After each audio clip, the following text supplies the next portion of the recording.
So guys welcome back to micro classes. इस video में हम हिंदी पैडागोजी का जो सब्जेक्ट होता है हिंदी शिक्षण, उसके वेरी शॉर्ट क्वेश्चन देखने वाले हैं।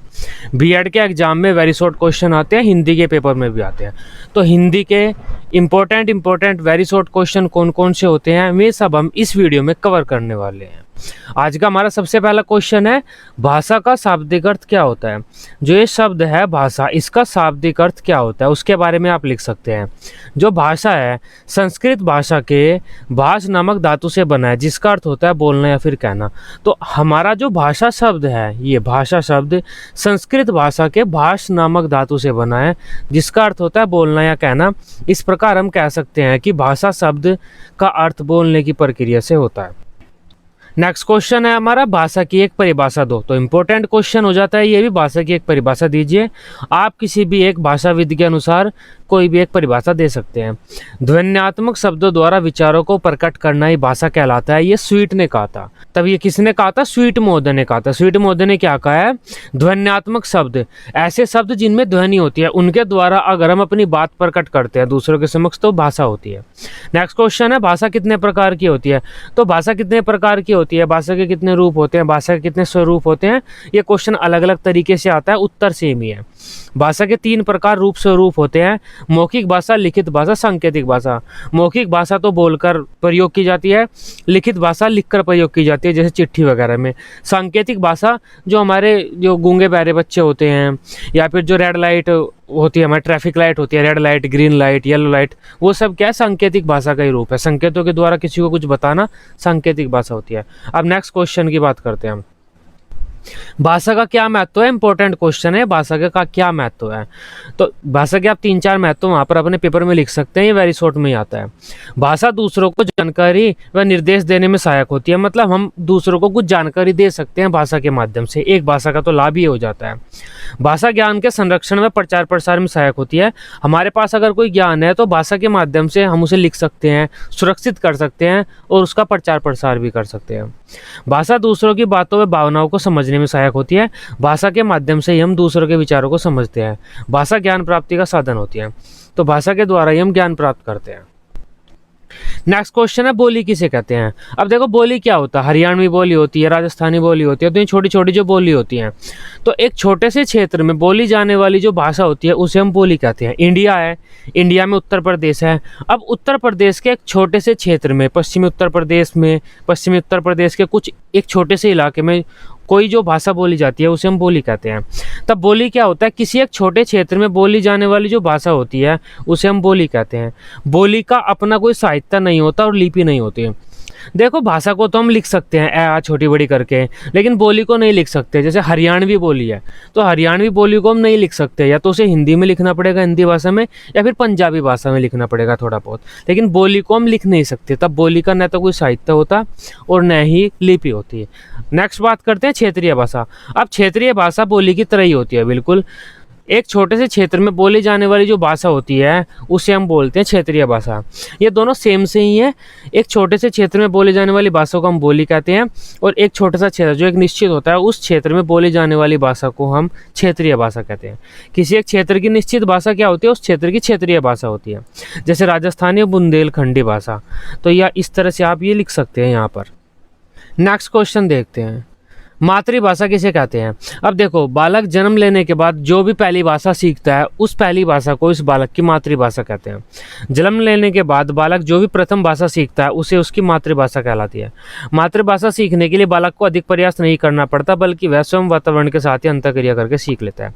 राजभाषा किसे कहते हैं? किसी भी देश के ऑफिशियल वर्क, सरकारी कामकाज जो होते हैं जिस लैंग्वेज में होती हैं उस भाषा को हम उस देश की राजभाषा कहते हैं। जैसे भारत के जो काम है वे हिंदी में हो जाते हैं, इंग्लिश में हो जाते हैं, तो हिंदी व इंग्लिश भारत की राजभाषा हुई। तो किसी भी देश के, किसी भी प्रदेश के जो सरकारी कामकाज हैं वे जिस लैंग्वेज में होते हैं उसे हम उसकी राजभाषा बोलते हैं। राजभाषा मतलब राजकाज की भाषा, राज्य के कार्य किस भाषा में हो रहे हैं। नेक्स्ट क्वेश्चन है हमारा, भाषा किस प्रकार की संपत्ति है। देखो भाषा सामाजिक संपत्ति है और अर्जित संपत्ति है, क्योंकि हम इसे समाज में रहकर अर्जित करते हैं, सीखते हैं। हम पैदा नहीं होते भाषा लेकर, बल्कि इसे हम सीखना पड़ता है, हमें अर्जित करना पड़ता है। तो क्वेश्चन आ जाता है, भाषा किस प्रकार की संपत्ति है? सामाजिक है व अर्जित है। हिंदी वर्णमाला में कुल कितने वर्ण हैं? तो ये अराउंड 52 हैं। ये तो आप हिंदी के स्टूडेंट होंगे, जानते ही होंगे बेहतर कितने वर्ण हैं। हिंदी वर्णमाला में स्वर कितने हैं? तो 12 स्वर हैं हिंदी वर्णमाला में। पहले 11 थे, लेकिन एक हिंदी इंग्लिश से एक ओ आ गया हमारा, ये वाला ओ, ये वाला जो ओ है ये इंग्लिश से आ गया, तो इसे मिलाकर अब टोटल 12 स्वर हो गए। मूल रूप से कितने व्यंजन है हिंदी में? तो ये 33 है। तो ये 3 टर्म है, ये आपको याद रखनी होगी। त्रिभाषा सूत्र क्या है? त्रिभाषा मतलब 3 भाषाओं का सूत्र। अगर हम किसी क्षेत्र में त्रिभाषा सूत्र लागू करते हैं तो इसका मतलब है उस क्षेत्र के जो बच्चे हैं वे 3 भाषाओं का अध्ययन करेंगे। तो त्रिभाषा सूत्र भारत में भी लागू किया गया है, इस वजह से आपके पेपर में आ जाता है। तो त्रिभाषा सूत्र क्या होता है? त्रिभाषा सूत्र का अर्थ है 3 भाषाओं वाला सूत्र। किसी स्थान पर त्रिभाषा सूत्र को लागू करने का अर्थ होता है उस स्थान के किसी एक निश्चित स्तर तक के बालकों को 3 भाषाओं का अध्ययन कराना। अगर हम कहीं पर त्रिभाषा सूत्र लागू कर रहे हैं उसका मतलब है वहाँ पर जो बच्चे पढ़ रहे हैं वे 3 भाषाओं का अध्ययन करेंगे। भारत में भी त्रिभाषा सूत्र प्रचलित है। त्रिभाषा सूत्र में भारत में जो प्रचलित त्रिभाषा सूत्र है उसमें किस प्रकार की 3 भाषाओं का अध्ययन कराया जाता है? पहली भाषा होती है हमारी क्षेत्रीय भाषा या मातृभाषा, मतलब जो उस बच्चे की क्षेत्रीय भाषा है या मातृभाषा है। क्षेत्रीय भाषा मातृभाषा एक ही भाषा होती है। किसी बच्चे की जो क्षेत्रीय भाषा होती है वही उसकी मातृभाषा होती है। तो किसी बच्चे की जो क्षेत्रीय भाषा या मातृभाषा होती है उसे हम बच्चों को जरूर पढ़ाएंगे। दूसरा है हमारा राष्ट्रीय भाषा, राजभाषा। जो भारत की राष्ट्रीय भाषा है, राजभाषा है, उसे भी हम जरूर पढ़ाएंगे, जो भारत में लिंक का काम करती है, बोलचाल का काम करती है प्रदेशों के मध्य। तीसरा है कोई विदेशी भाषा पढ़ाएंगे, हम अंतर्राष्ट्रीय भाषा पढ़ाएंगे, मतलब अंग्रेजी। तो त्रिभाषा सूत्र क्या होगा? त्रिभाषा सूत्र का मतलब होता है 3 भाषाओं का अध्ययन कराना बच्चों को। त्रिभाषा 3 भाषा। अब त्रिभाषा सूत्र में हम कौन कौन सी 3 भाषाओं का अध्ययन कराते हैं? सबसे पहला तो बच्चे की मातृभाषा बच्चे को हम पढ़ाएंगे, बच्चे की क्षेत्र की भाषा। दूसरा हम अपने देश की भाषा पढ़ाएंगे, राजभाषा पढ़ाएंगे जो पूरे देश में प्रयोग की जाती हो, मतलब हमारे देश की भाषा। तीसरा एक विदेशी भाषा हम पढ़ाएंगे जो इंटरनेशनल लेवल पर काम करती हो। तो ये 3 भाषाएं बच्चों को हम पढ़ाते हैं। आप सोचकर देखिए, जब आप 12th में थे या 10th में थे आप 3 भाषाओं का अध्ययन करते थे।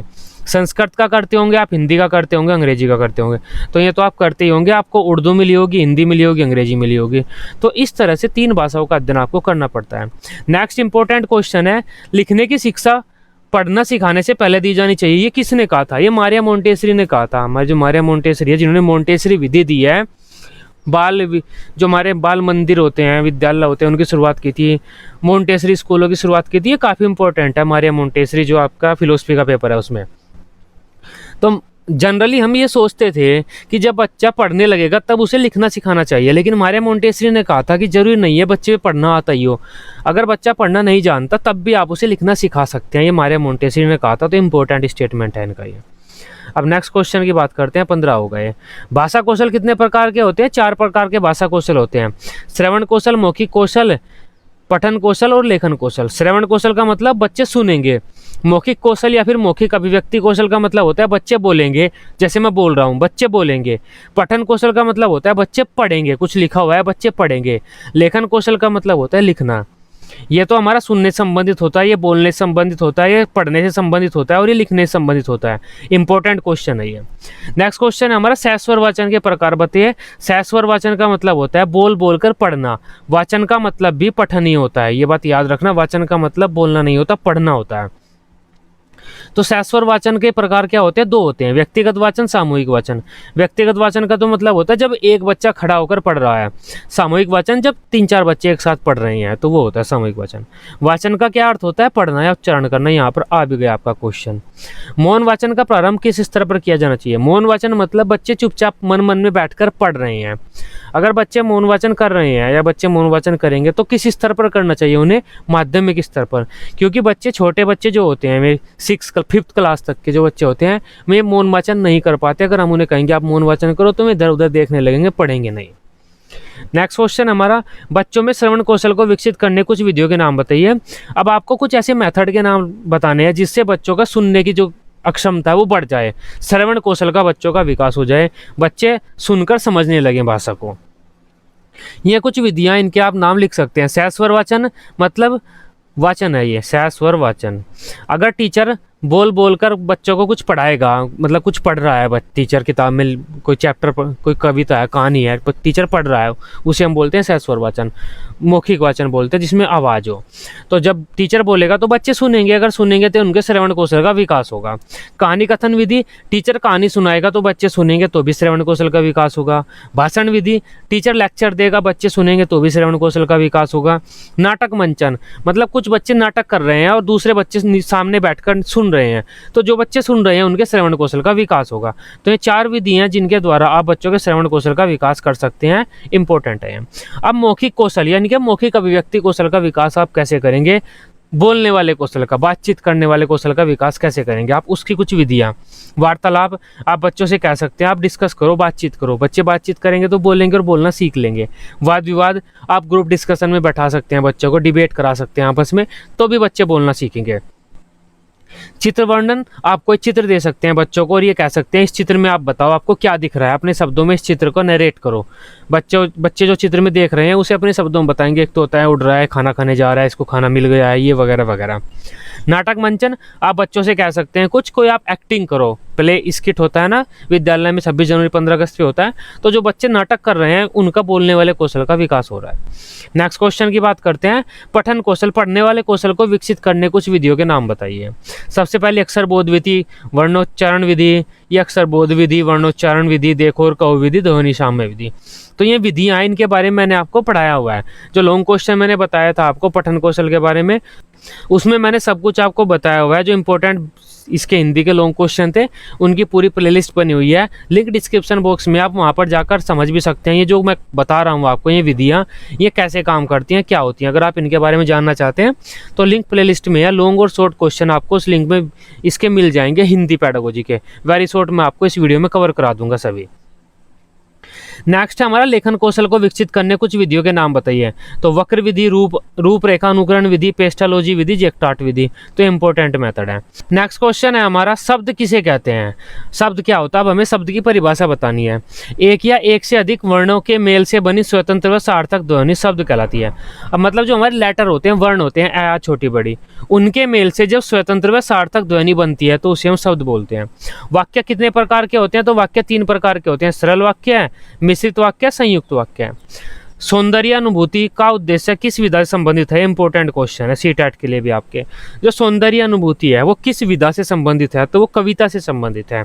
कविता जब हम बच्चों को पढ़ाते हैं तो उसका मतलब है बच्चे उस कविता में जो लय छुपाया उस लय को समझें, उस लय को फील करें। इससे क्या होगा, उस कविता में जो सौंदर्य छिपा हुआ है बच्चे उसे समझ लेंगे। तो सौंदर्य अनुभूति किस विधा से संबंधित है, तो वो कविता से है। नेक्स्ट क्वेश्चन की बात करते हैं हम, अशुद्ध उच्चारण के 2 कारण बताइए। क्या कारण है बच्चे अशुद्ध उच्चारण करते हैं, प्रोनाउंसिएशन गलत करते हैं बच्चे। बोली का प्रभाव, अब बच्चे की जो क्षेत्रीय भाषा है या क्षेत्रीय बोली है, उस बोली में वो शब्द किसी और तरीके से बोला जाता है, हिंदी में किसी और तरीके से बोला जाता है, तो बच्चे अशुद्ध उच्चारण कर देते हैं। जैसे हरियाणा के क्षेत्र में अगर आप जाएंगे तो वहाँ पर पानी को पानी कह देंगे, तो कभी कभी विद्यालय में बच्चे पानी कह देंगे हिंदी बोलते हुए भी। तो अशुद्ध उच्चारण उस बच्चे ने क्यों किया, क्योंकि उसकी क्षेत्रीय भाषा या बोली का प्रभाव पड़ गया उस बच्चे पर।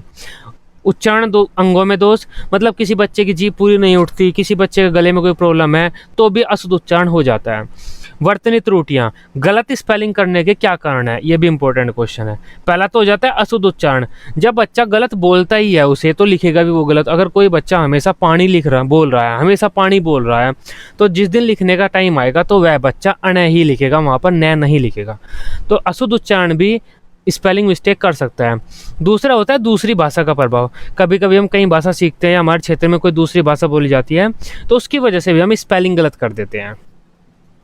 नेक्स्ट है हमारा गद्यांश शिक्षण के क्या उद्देश्य है, मतलब गद्य शिक्षण, प्रोज क्यों पढ़ाते हैं हम बच्चों को, कहानी वगैरह, उसके क्या उद्देश्य होते हैं हमारे।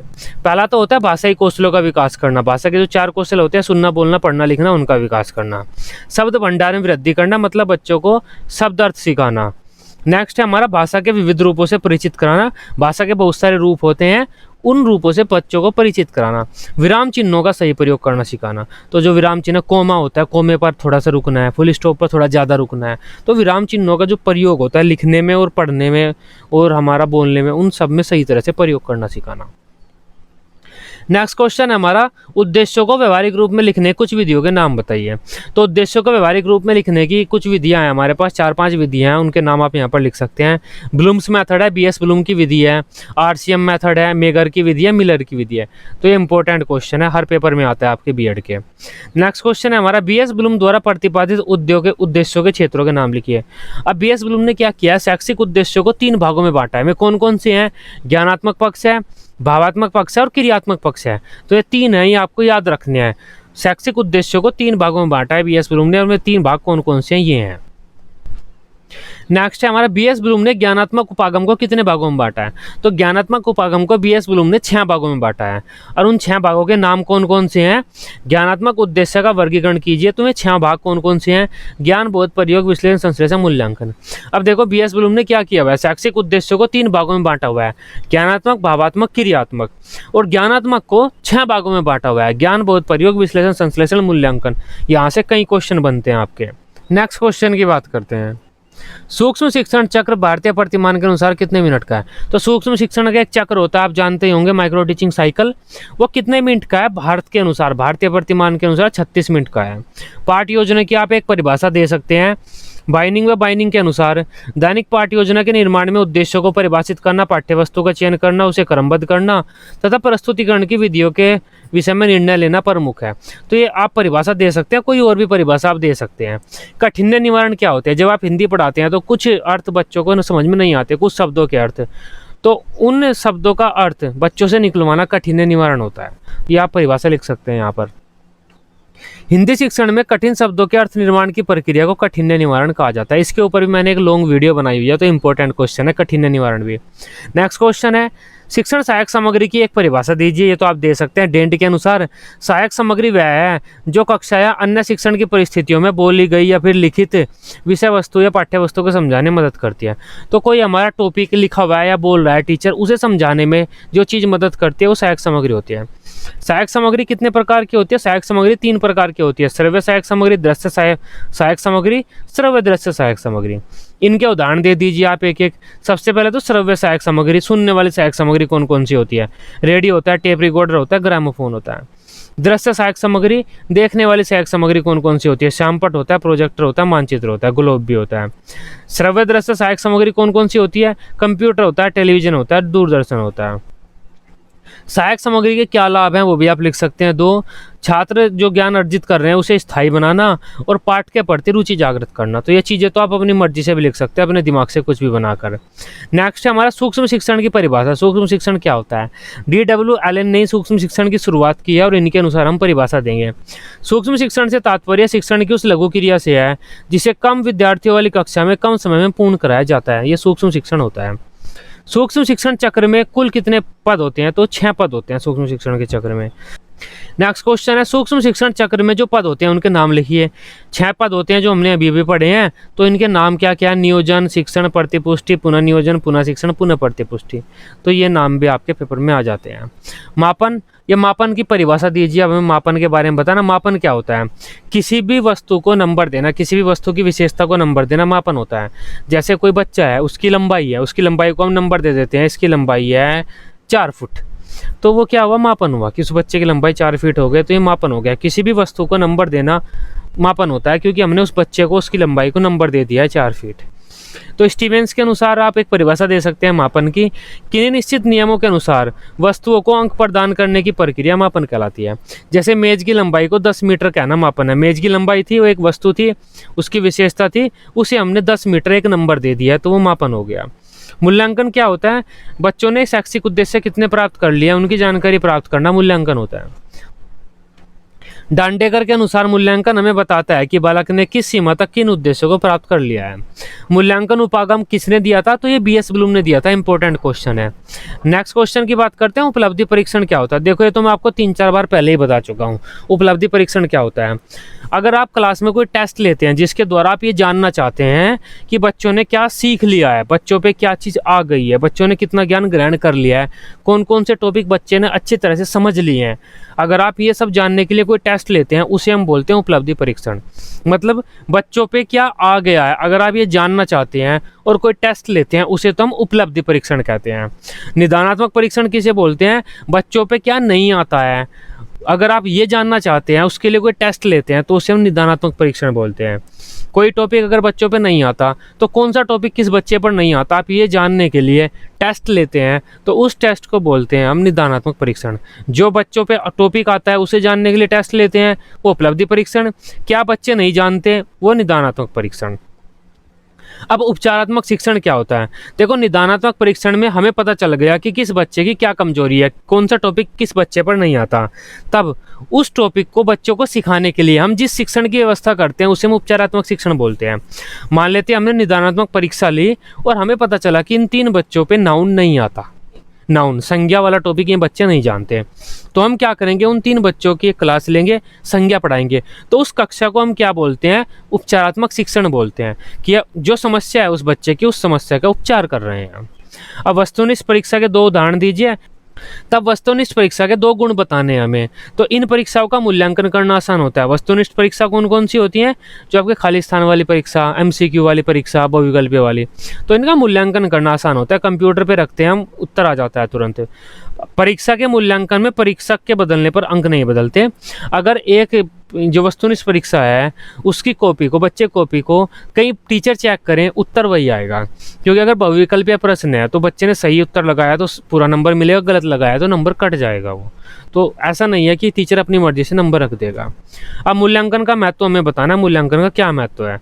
मूल्यांकन के भी काफ़ी महत्व होते हैं। सबसे पहला तो यही हो जाता है, शिक्षक को उसके शिक्षण की प्रभावशीलता की जानकारी मिलती है। शिक्षक को पता चल जाता है कि उसका शिक्षण कितना प्रभावी रहा है। नेक्स्ट है हमारा शिक्षण भविष्य के प्रति योजनाएं बनाता है। शिक्षक है ये, इसके द्वारा शिक्षक भविष्य के प्रति योजनाएं बना सकता है। मान लेते हैं बच्चों का मूल्यांकन करता है एक टीचर और उसे पता चलता है कि बच्चों के जो उद्देश्य हैं वो काफ़ी कम प्राप्त हुए हैं, तो टीचर अपने फ्यूचर की प्लानिंग करेगा, आगे मैं ये करूँगा। छात्रों की उपलब्धि की जानकारी मिलती है कि छात्रों पे क्या क्या आ गया है। छात्रों के भविष्यवाणी करने में सहायक होता है। तो एक टीचर बच्चों के प्रति भविष्यवाणी कर सकता है कि ये बच्चा मैथ में अच्छी उपलब्धि ला रहा है, मैथ के ज़्यादा उसके उद्देश्य प्राप्त हो रहे हैं, तो इसे आगे मैथ वाले क्षेत्र में जाना चाहिए। तो हम भविष्यवाणी भी कर सकते हैं बच्चों के बारे में। क्रियात्मक अनुसंधान क्या होता है? देखो, क्रियात्मक अनुसंधान होता है शिक्षा के क्षेत्र में आपके सामने समस्याएं आती रहती हैं, तो उन समस्याओं का समाधान करने के लिए जो आप एक रिसर्च करते हैं, जो आप काम करते हैं, वो सारा क्रियात्मक अनुसंधान होता है। तो शिक्षा के क्षेत्र में आने वाली समस्याओं का समाधान वैज्ञानिक ढंग से करने को ही हम क्रियात्मक अनुसंधान कहते हैं। ये यहाँ पर लिखा हुआ है। मौलिक के अनुसार आप एक परिभाषा दे सकते हैं।